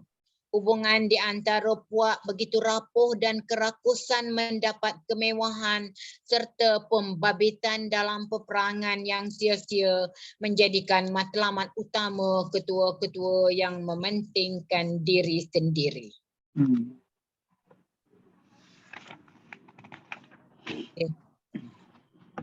Apa nak hurat?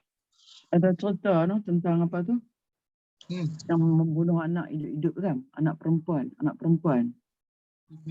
Asalnya terbaca satu cerita ada berlaku. Itu isteri yang mengandung tu bila sampai masa dia nak bersalin tu dikorek apa ni? Macam lubang lah, korek lubang. Dia duduk tunggu dah tahun tu siap-siap. Tengok aja perempuan terus. Korek lubang untuk tanam. Korek lubang siap-siap. Korek lubang siap-siap. Tengok saja perempuan yang keluar, terus. Masukkan. Allah. Macam tu punya catnya kan. Allahu Akbar. Itulah. Jahatnya. Tapi Ustazah dia sebut dia sebut ni cerita pasal wanita sebagai komoditi kan. Komoditi ya. Allah, sekarang ni apa beza Sekarang ni apa bezanya? Tak ada beza. Allah Akbar. Dia Kembali dia kepada nak iklan jahiliah. motor, nak iklan kereta. Tapi yang sebelah tu yang tak cukup baju tak duduk sebelah dia. Dia tarikan dia bezanya, kat situ bukan. Tu sama kan Beza lah. pun, Masya Allah. itu sebenarnya iklan kereta kan iklan perempuan. Mesti punya. Plus point. Allah Akbar. Itulah komoditi masih itulah. Masih lah. Makin teruk kot. Malunya. Okey, yang kedua situasi ekonomi. Situasi ekonomi berjalan selari dengan suasana sosial. Cara hidup bangsa Arab akan menggambarkan fenomena ini dengan jelas.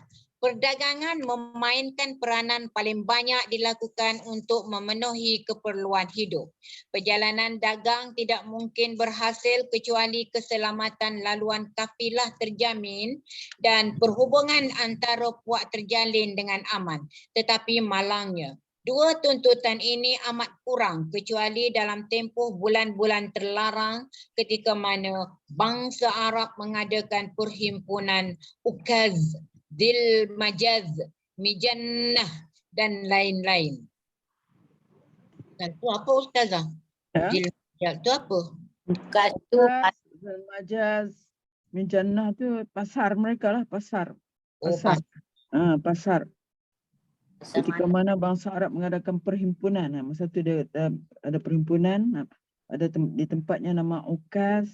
Masa ni juga kan masa Arab jahiliah tu sebelum Islam tu mereka kita kata handal lah dalam segi puisi apa semua tu kan. Masa tu lah perhimpunan ni dia tayang syair-syair yang baik tu dari sisi mereka lah. Di sinilah tempat mereka mempamerkan sajak mereka, syair mereka.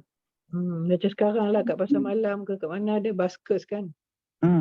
Lebih kurang lah juga nyanyi-nyanyi tu. Masya Allah. Nama dia Ukaz, Zil Majaz, Mijannah. Yang ini yang jual-jual hamba tu, apa yang jual beli hamba semua tu kan? Itulah perhimpunan ini. Okey. Macam tiga Abdul. Madinah. Kat pasar. Pandai Ramli dia baca. Dia Itulah gambaran dia macam tu. Betul. Okey, teruskan Perusahaan merupakan sesuatu yang asing bagi psikologi bangsa Arab. Kebanyakan perusahaan ketika itu ialah kait-mengait dan mewarna bulu kambing dilakukan pendatang dari Yaman, Hirah dan sempadan Syria. Ada juga perusahaan bercucuk tanam dan ternakan. Kebanyakan wanita Arab bekerja memintal benang sekalipun mereka digugat peperangan yang berterusan. Pada keseluruhannya, dari segi ekonomi, kemiskinan, kebeluran dan kurang pakaian menjadi ciri di bumi Arab. Okey. Maksudnya tak ada ekonomi teguh lah selain daripada seolah-olah berdagang. Duk perang Kabinet. perang. Tak dan nak berekonomi. Orang kecil pun sudah jadi perang kan. Dia pekas suka bergaduh kan. Okey. Apa Ustazah? Habiskan. Okey, yang ketiga, etika. Kita tidak boleh menafikan bahawa bangsa Arab di zaman jahiliah dihantui berbagai kedurjanaan. Sememangnya diakui bahawa segala kepincangan moral dan kejahatan benar-benar ditolak mereka dengan alasan munasabah. Tetapi tetap berleluasa di kalangan Arab jahiliah dan tidak dapat dilenyapkan melalui amalan baik dan ketinggian moral yang terpuji. Kita dapat membuat kesimpulan berikut mengapa sedemikian. Yang satu, layanan baik. Mereka selalu bersaing antara satu sama lain ketika melayani tetamu dan bangga dengan perlakuan itu. Hampir separuh daripada khazanah syair ditujukan kepada kecemerlangan dan kemuliaan yang dikaitkan dengan layanan terhadap tetamu. Mereka murah hati dan memberi layanan baik dalam apa jua keadaan. Mereka akan berkorban makanan pribadi demi melayani tetamu yang lapar dan kesejukan. Mereka tidak teragak-agak menanggung hutang darah dan segala beban berkenaan semata-mata untuk menyekat dari berlaku pertumpahan darah dan pada akhirnya akan mendapat pujian dan sanjungan. Oh, buat baik nak sanjungan. Betul. Dalam konteks layanan baik ini, maka muncul dengan cepat tabiat minum arak yang dianggap sebagai satu saluran bagi menunjukkan murah hati dan layanan baik kepada tetamu. Para penyair besar pada zaman itu tidak lupa memasukkan ke dalam bait syair dengan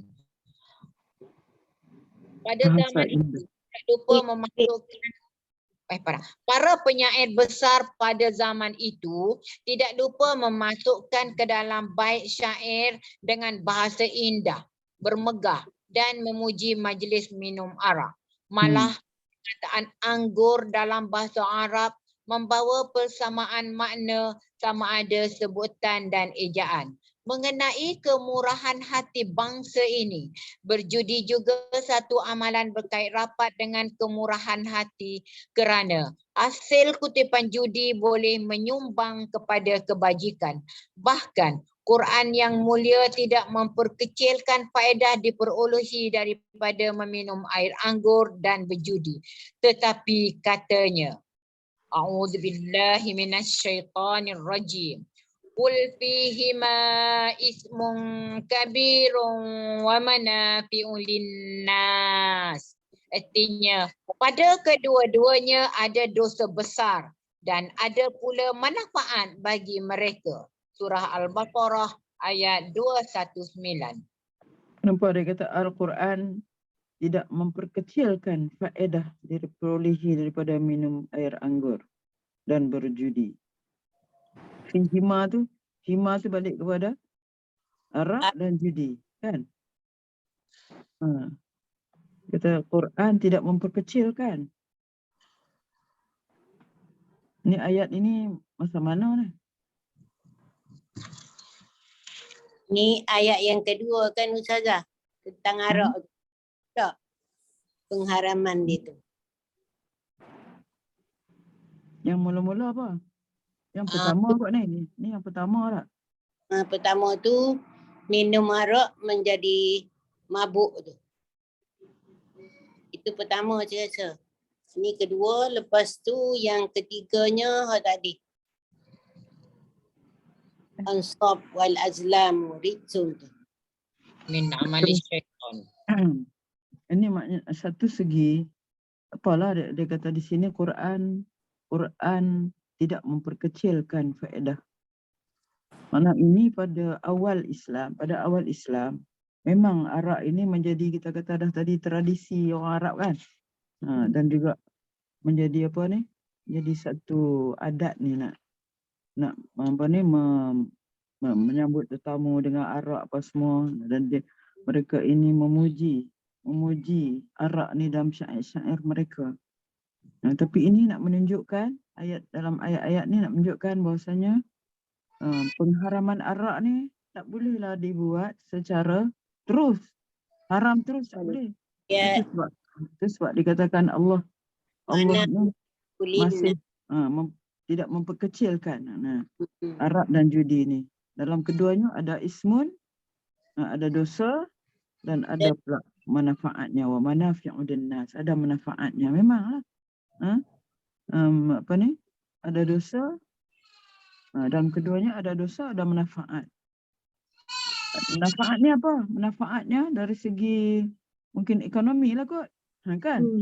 Apa ni? Menolong dari segi ekonomi. Kalau begitu jugalah kalau judi pun. Jadi di sini nak menunjukkan bahawa pengharaman arak pun bukan dibuat sekaligus, Tapi Berperingkat. secara tadarruj makna peringkat sedikit demi sedikit. Allah ditegar kan. Masa semayang janganlah kamu minum. La wa antum sukara hatta ta'lamu ma taqulun. Supaya kamu tahu apa yang kamu baca. Kamu jangan minum arak. Kamu jangan mendekati. La taqrabus solah, jangan mendekati semayang. Wa antum sukara, sedangkan kamu mabuk. Dia tegar macam tu dulu. Sebab duk tengok orang mabuk tak tahu pergi semayang. Apa dia baca tak tahu. Silap dia Lihat. baca. Baca. Kemudian barulah ni. Kalau tadi yang kedua ni kan. Yang kedua. Bila ditanya kan. Qul fihi ma ismun kabirun wa manafi'u linnas. Ada dosanya, ada manfaatnya. Jadi tu nak kata Allah tidak memperkecilkan. Sedikit demi sedikit. Tadarruj fi tasyri'. Dia ada tadarruj, makna sedikit demi sedikit di dalam mensyariatkan sesuatu hukum. Jadi sebelum datang hak ketiga tu, sebelum innamal khamru wal maisiru wal ansabu wal azlamu rijsun min amali syaitan. Ada kuat sikit tadi. Kata tu amal syaitan, semua tu kerja syaitan. Fajtanibu. Hendaklah kamu menjauhinya. La'allakum turhamun. Jadi lepas itulah yang kita dengar cerita kata apabila tiba sampai kepada ayat tu, masing-masing yang ada bertempayan arak ni semuanya curahkan semua arak mereka, curah. Sebab nak ikut perintah Allah kan. Curah. Okey. Yang kedua, etika yang kedua, pegang kepada janji. Kepada orang Arab, membuat janji akan membawa kepada berhutang. Dia tidak akan berdendam dengan kematian anaknya ataupun binasaan rumah tangganya semata-mata berpegang kepada janji yang terjadi tradisi begitu mendalam. Kesusastraan dalam tempoh ini penuh dengan cerita-cerita yang menekankan kepada ketinggian budi seumpama ini. Dan kepada janji. Lagi? Yang ketiga, rasa megah dan mencegah kezaliman. Pada amnya, sifat ini berpunca dari keberanian yang berkobar-kobar, harga diri dan kegopohan. Orang Arab sering bangun menentang apa yang dianggap penghinaan sekecil mana sekalipun atau kelalaian. Dia tidak akan teragak-agak mengorbankan dirinya demi kehormatan diri yang sentiasa segar dipelihara. 4. Azam dan tekad yang kental. Seorang Arab tidak sama sekali berundur daripada menegakkan lambang kebanggaan atau kehormatan sekalipun terpaksa dirinya terkorban. Kuat. Yang kelima. Okay, Ustazah ada nak cakap apa-apa? Tak ada. Yang kelima, sabar, tekun dan sederhana. Orang Arab memandang tinggi pada sifat-sifat ini dan tidak hairan kegopohan dan keberanian dalam hidup berada dalam diri mereka. Yang keenam, kehidupan asli dan sederhana masyarakat Badui masih tidak terjejas dalam kehidupan kota yang dipenuhi kepalsuan dan ia merupakan penyebab yang mendorong kepada kebenaran dan amanah serta terlepas daripada komplot jahat dan khianat. Hakikat bahawa etika yang tidak ternilai disertai dengan kedudukan geografi bumi Arab yang menguntungkan adalah menjadi faktor mengapa memilih bangsa Arab sebagai penghantar utusan Islam serta memimpin manusia keseluruhannya ke arah sebuah kehidupan baru.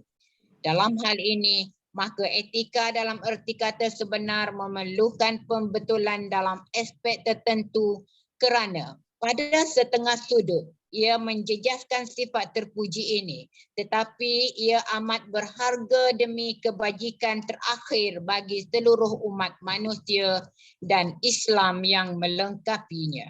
Etika paling berharga selepas berpegang kepada janji tidak syak lagi ialah rasa harga diri dan azam yang teguh merupakan dua sifat kemanusiaan yang amat diperlukan untuk menentang kebatilan dan menghapuskan keruntuhan akhlak di satu pihak, sekaligus membina sebuah masyarakat yang adil.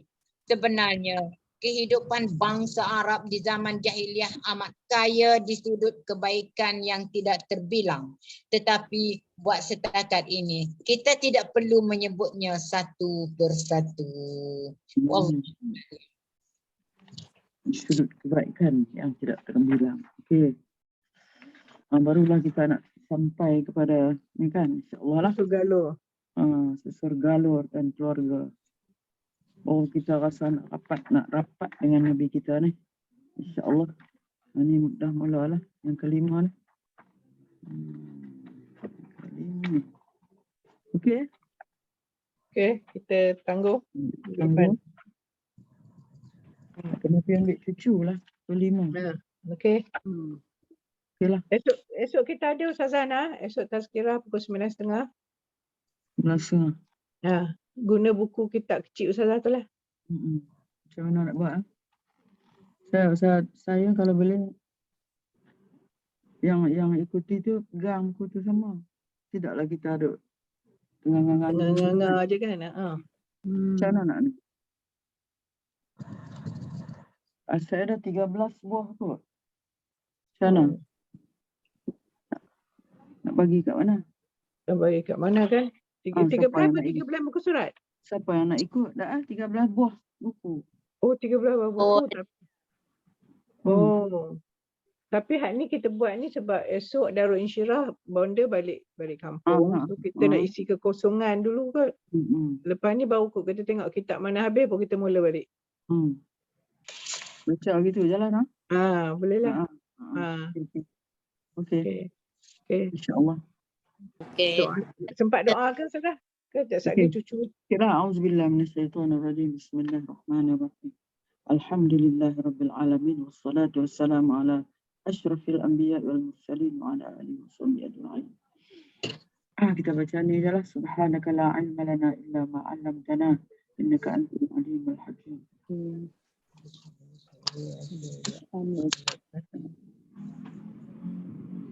Apa kita baca? Bismillahirrahmanirrahim.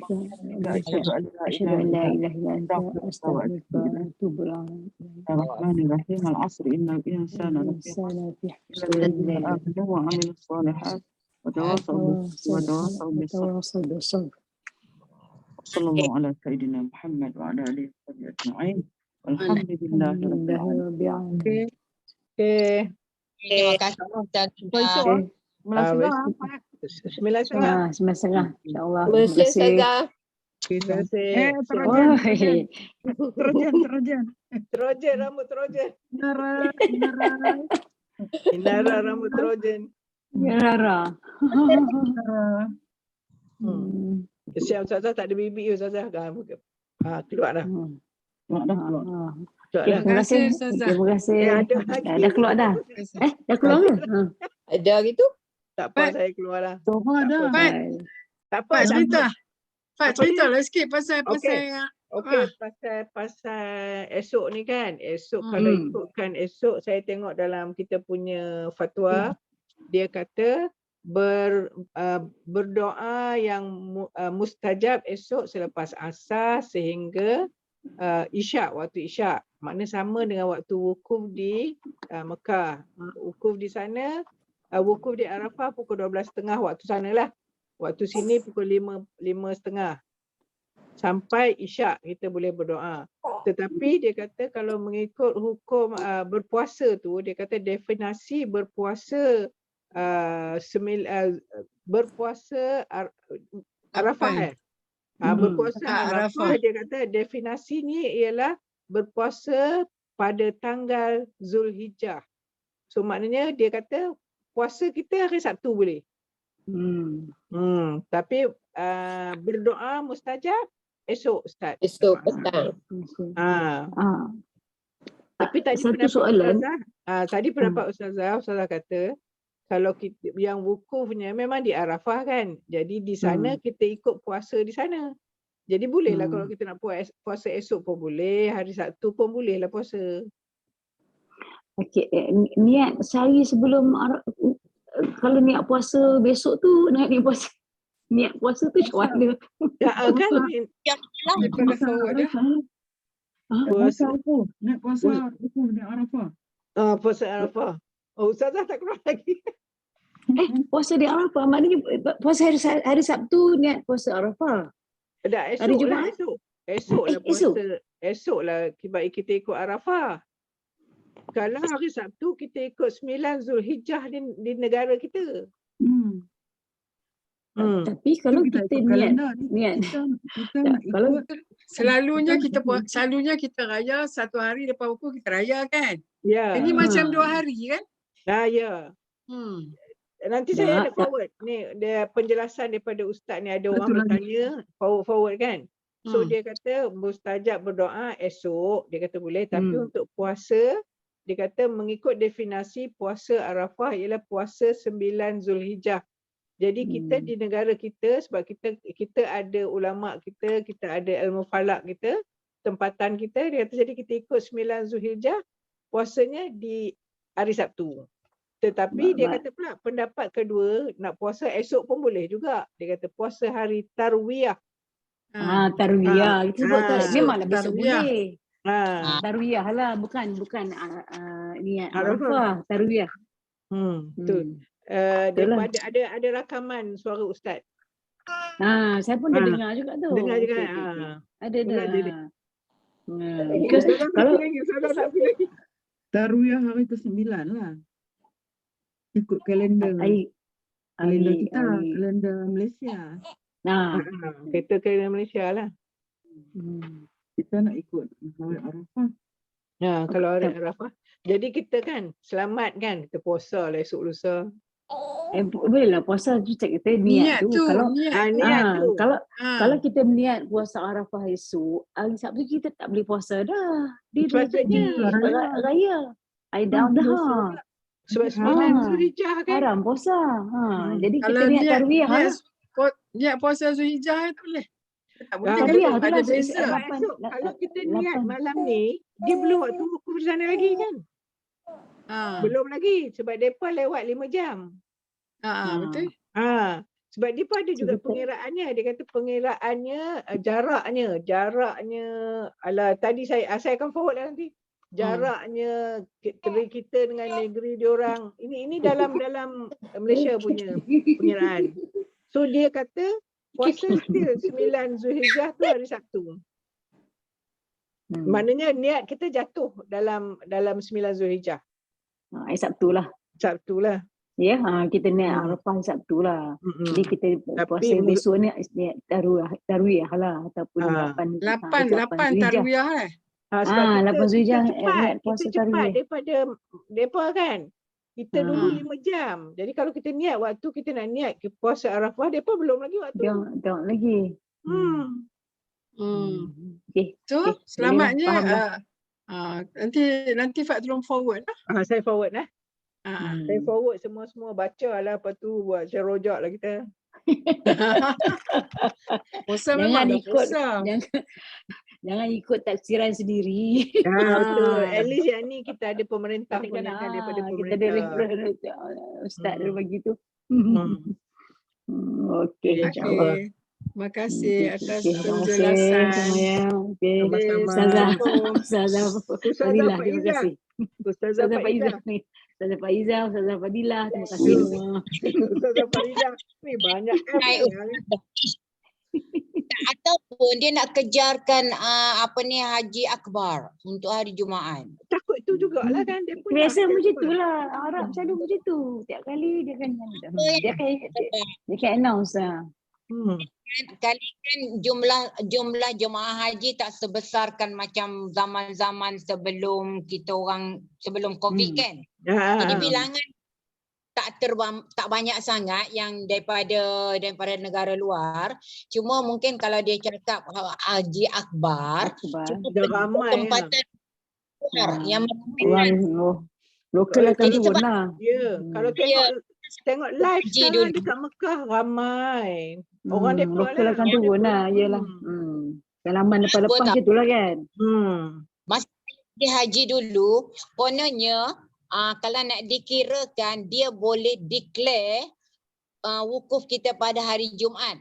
Tetapi kita orang dapat mesej, dia orang kata tak boleh sebab bila nak dikirakan wukuf jatuh pada hari Jumaat, kalau ikut kalender umum, seluruh dunia akan datang. Dia kata dia tak terkawal. Dan masa kita orang pergi haji tu, walaupun dalam keadaan macam tu, bila kita orang balik semula ke Mekah daripada Mina, askar-askar dengan pakaian bersenjata masuk dalam Dah masjid. standby dah. Dan standby. Sebab dia kata ada Syiah yang akan buat rusuhan. Allahu Akbar. Kita orang tak berani nak merayap. Kita orang masuk masjid, kita dinasihatkan pergi kawasan berhampiran dengan pintu masuk. Senang. Tahun bila tu Faizah? Tahun 209. 29 Haji Akbar kan? Itu influenza. Jadi orang kata masa kita orang pun terkejut jugalah. Kononnya kita orang masuk kat sana tu, ingatkan kita orang dapat Haji Akbar lah kan. Wah seronok lah. Tapi kerajaan Saudi tak declare sebabkan tu lah. Bila dia kata tengok kalender tahun tu jatuh Haji Akbar, orang luar masuk tanpa kawalan. Dan orang Islam daripada Iraq ke Iran dan akan buat rusuhan, dia kata. Lepas tu dia tangguh. Dia declare sebagai hari wukuf, hari Jumaat. Dia buat dia awalkan sikit tonggang langgang kita. Allah. Maknanya dia tak ada ikut really ilmu falak Dia ikut persesuaian. Dia kan ada dua, falak dengan persesuaian dan falak. Dia tak ikut lah. Jadi betul, kalau dia declare hari tu jatuh kepada tahun tu jatuh Haji Akbar, yang jelasnya dalam Masjidil Haram pun dah ada askar dah. Tapi tahun ni Takutlah. dia orang declare Haji Akbar kan? Declare? Dia orang declare. Ya, declare. Tapi dia orang dah banyak, dah tutup dah, border-border dia orang tutup lah. Tahun ni PKP. Dia dah ada sekatan. Tahun ni dia dah ada sekatan. Dulu kan belum ada kan. Tapi memang waktu kita masuk dulu penuh dengan orang hitam, orang baju hitam tu lah. Sekarang dia orang dah sekat dah Iran sikit kan. Ini dah sekatan, tak ada dah. Okey, terima kasih. InsyaAllah nanti nak habis internet. Okey, saya minta maaf saya tersalah sebut atau saya tersalah baca. Saya minta maaf banyak-banyak. Saya manusia biasa yang baik dari Allah. Masya Allah, Masya Allah. Boleh baca pun lega, dah selamatkan dia. Alhamdulillah. Jangan baca water berita lah, water berita. Baca water berita. Barakallahu fikum. Okey. Terima kasih semua ya. Sama. Okey, saya keluar ya. Jom. Orang keluar. Jumpa besok insya-Allah. Okey, baik. InsyaAllah. Okay.